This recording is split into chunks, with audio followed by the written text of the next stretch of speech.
हावा पानी सबको एउटा रेन्ज हुन्छ, त्यो रेन्ज चेन्ज भयो भने अनि क्लाइमेट चेन्ज हुन्छ। प्रकृतिले दिएको यो अनुपम देन, सम्भालो यसलाई गरौ हामी हेरचाह। निर्मल धारा हरियाली वन, सबैको जीवनको यही त हो धन। कल कल बग्ने खोला अनि सिम सिम सिम पर्ने पानी, हाँसी खुसी जिउने हो रमाउने हो यो जिन्दगानी। मेरो पृथ्वी मेरो आधार तिमीलाई नमनन, सधैँभरि हाँसी खुसी हो मेरो मन। हिमालको चिसो बतास, पहाडको शान्त बास, तराईको उर्वर भूमि दिन्छ सबैलाई आश। चरा चुरुङ्गीको मिठो गीत, वन जङ्गलको मिठो प्रीति, ये हो हाम्रो साझा घर, ये हो हाम्रो मिठो रीति। कल कल बग्ने खोला अनि सिम सिम सिम पर्ने पानी, हाँसे खुसी जिउने हो रमाउने हो यो जिन्दगानी। मेरो पृथ्वी मेरो आधार तिमीलाई नमनन, सधैँभरि हाँसी खुसी हो मेरो मन।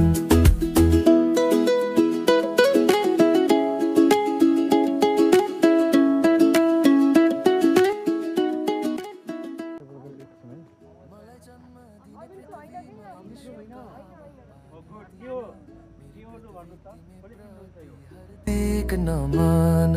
हर पल तिम्रो माया, हर पल तिम्रो रक्षा, यही हो मेरो प्रण, यही हो मेरो शिक्षा।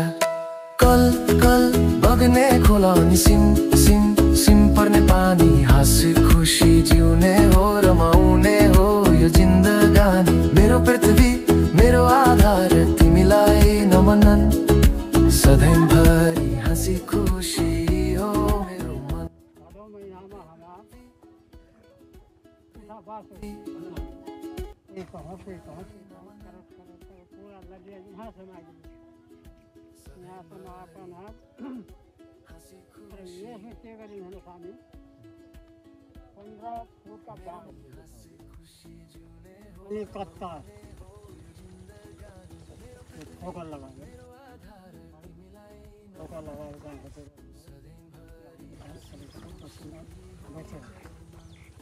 अनि त्यहाँनिरबाट उहाँ त्यो नदी फर्काउनुको लागि हामीले गयौँ।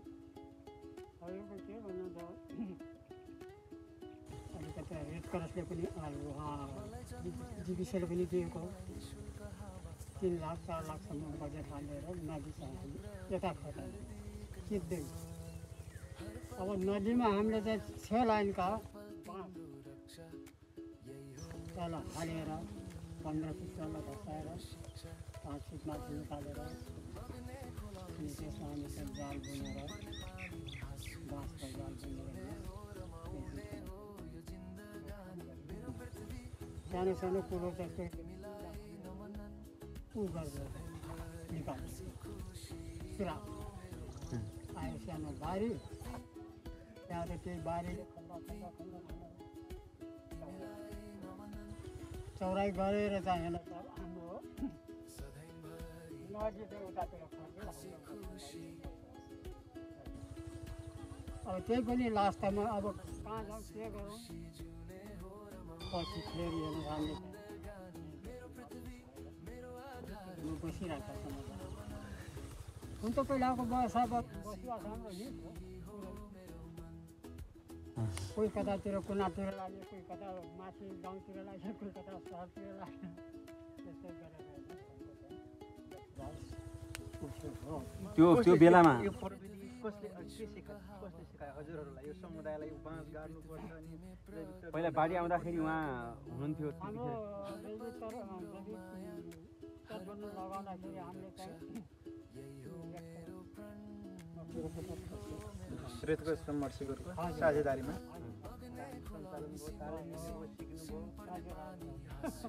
त्यो बेलामा जुन बेला बाढी आयो त्यो बेलामाको कुरा तपाईँले सुन्नु।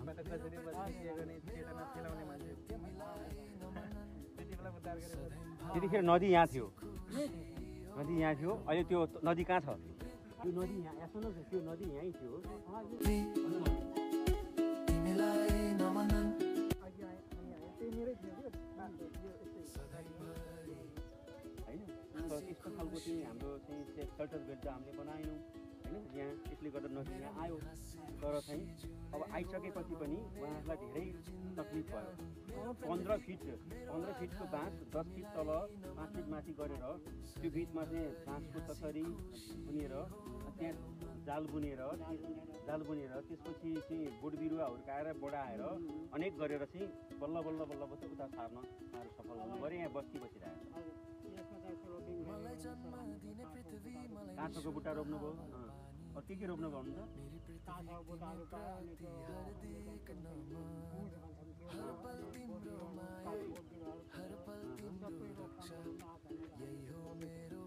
ल हेर्नुहोस् यो माझीबार भनेको यो शिक्षा यसलाई के भन्छ तपाईँहरू बेसरम यो बेसरमको चाहिँ मेरिट चाहिँ के हो भने यो बाढी आउँदा यो सुत्दिन्छ तर यसको जरा चाहिँ खोलिँदैन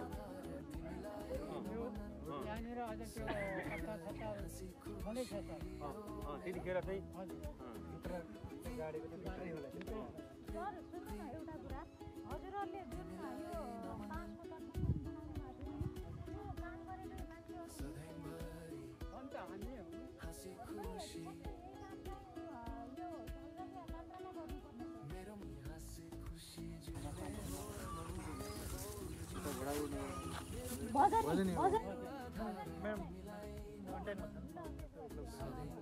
हामी अर्थौँ त्यो खोलामा जाउँ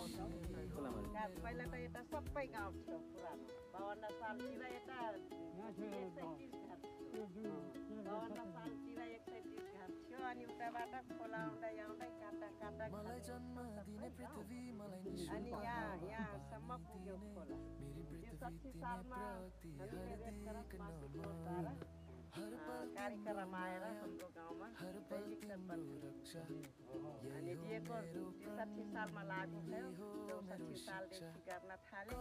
अनि त्यहाँ देखेको छ नि त्यहाँदेखि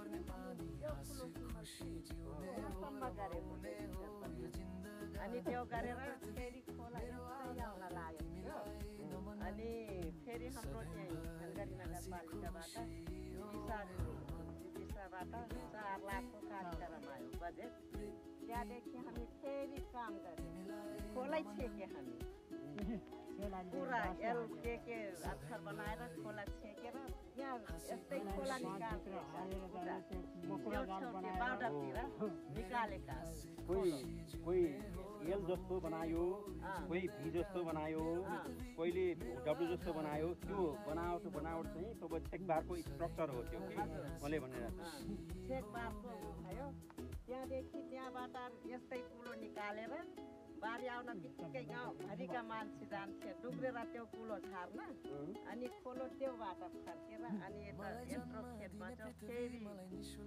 त्यही रेड क्रस मासिकर बोर्ड आयो पछि 4 सालदेखि आयो अनि उखु रोप्यौँ एमरेट पढेको गन्ना रोप्यौँ अनि त्योबाट आर्थिक योजना पनि बन्यो दैनिक जनबन्धन पनि भयो उखु रोपेर अब हाम्रो आर्थिक आम्दानी पनि भयो कति राम्रो उदाहरण कस्तो राम्रो बोल्नुभएको छ दिदी उहाँ तपाईँहरू उहाँ दिदी कति राम्रो बोल्नुभएको छ है अब कति राम्रो चाहिँ स्टोरी भनिरहनु भएको छ होइन त्यति बेला यस्तो हो कि तर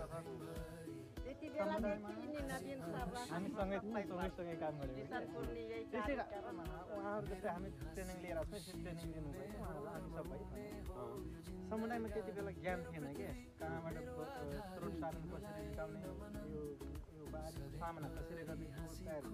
प्राकृतिक ज्ञान बायोदेखि लिएर यो तटबन्ध कसरी पनि थाहा पनि थियो यहाँ कहाँबाट हामी समुदायमा यता जान्छ यत्रो रुख त बगाएर लाग्छ अनि यो बाँसले के काम गर्छ भन्ने भावना थियो त्यति ज्ञान जनचेतना थिएन समुदायलाई अनि यो बाँस रोपेपछि खोला रोप्छ भनेर पत्याउँदैन थियो पत्याउँदैन कति त्यो बेलामा हामीले कति दुःख गराएर काम गरे यत्र 2-3 महिना मिल्छ हाम्रो त अब त्यहाँदेखि त्यो खुटिया मसला सबै ठ्याक्कै उता भुरा नदी छ ठ्याक्कै श्रीलङ्का जस्तै उता गए हाम्रो गाउँ हेर्न कस्तो काम गरेछ के गरेछ भनेर घटीको रोकथाम भएछ पछि हामी उता गए हेर्न अनि साँझ पर्यो अलिअलि पानी आउँदैछ अब कहिले कसैले 2जना 3जना आउँदै आउँदै घर पुग्यो रातिमा सुत्यो बिहान त कति ठुलो बारी यस्तो भयो 3 दिनसम्म भोकै बसेर 3 रात 3 दिन अझै पनि हामी गरिराख्यौँ अब बारी बौरा खेल्न नजान्ने बुढो के गर्नु माथि टारमा बसेर बारी हेर्ने त अब खानापिना कहाँ पकाउने त त्यस्तो विपदमा थिएन माथि टारमा बसेर 3 दिनसम्म 3 दिनको दिनमा बल्ल हजुरहरूले भन्नुभयो नि खोलाको काम अझै गर्दैछौँ भनेर त्यो खोलाको काममा के काम गर्दै हुनुहुन्छ अहिले त्यही म्याडम जहाँ जहाँ काट्छ नि त्यहाँ मर्मत गरिराख्छ केले मर्मत गर्दै हुनुहुन्छ र त्यो बाँस फेरि के छ भने त्यो बाँस चाहिँ काँच हुर्काउनको लागि बाँस प्रयोग हो त्यो माटो बाँसले अलिकति अस्थायी रूपमा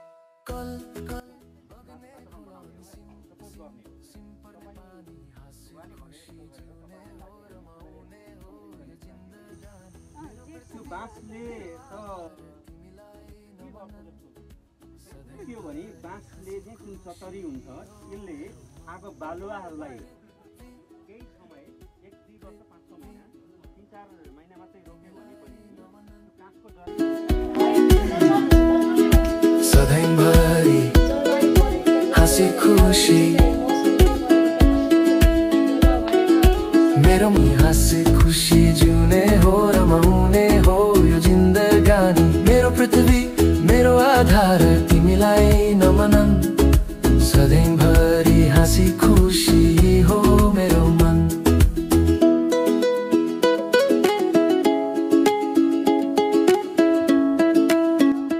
यसरी घुमेर फेरि यही आउने हजुर यही सिधै आउने फेरि उता त्यो बाउडरतिर अनि यहाँ नजिकै पर्यो अनि हामीलाई खान पनि सजिलो भयो